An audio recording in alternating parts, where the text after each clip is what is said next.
Welcome back mga kabayan, nagbabalik po muli ang inyong lingkod upang magbigay sa inyo ng mga bago at nagbabagang mga balita.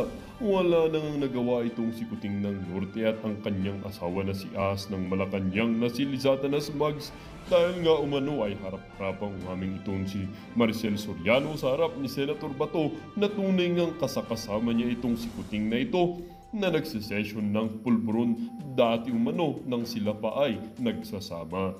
Dito nga natin makikita na wala talagang kasalanan na hindi na ibubulgar kahit gaano pa ito kagaling itago.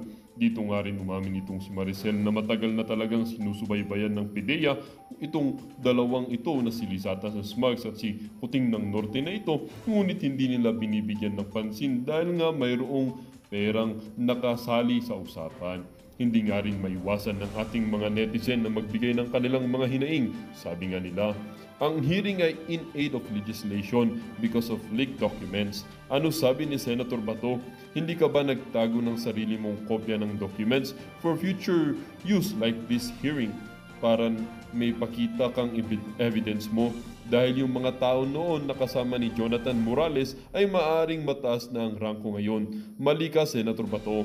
Illegal ang mag-uwi ng government documents dahil baka nga may makabasa niyan or mapasa kamay yung mga documents na yan katulad ngayon ay delikado. Anong klaseng advice yan ba to? Dapat ang mga may access dyan ay limited at pumipirma every time na nire-request to have access sa compactus of government files para makita kung sino ang humiram o humawak ng iba't ibang files na for official use only. Huling batch na ng Strado at Hercito dyan sa Senado. Sana matuto na tayo.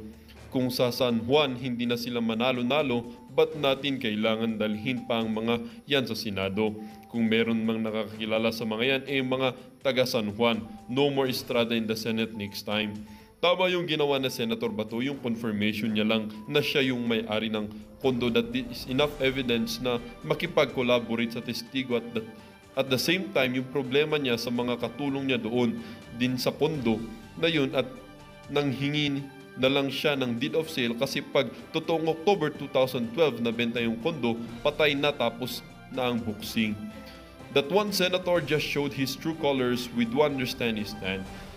Mr. Morales, he admitted facing cases. He surfaced because it was him who signed that document that leaked. Obviously, PIDEA will deny it exists so as to avoid complication. Mas dapat ngang hindi pagkatiwala ng taong convicted sa case niya. Si Morales hindi pa guilty sa case na hinaharap niya. At kung si Morales nagsasabi ng totoo, bakit inooperahan siya? At sino si Kumar?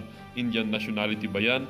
Hari na ba ng bansa yan? At anong karapatan ng Kumar na yan sa bansa natin? Ibang lahi yan. Men in uniform. Pilipino and may-ari ng bansa. Itong si Kumar, anong karapatan na Indianong ito sa bansa? Well, para nga sa buong impormasyon ay panoorin ang buong video. At kung bago ka pa lamang sa aking channel, huwag kakalimutang mag-subscribe, pindutin ang notification bell at piliin ang all upang laging maging updated sa mga bago at nagbabagang mga balita.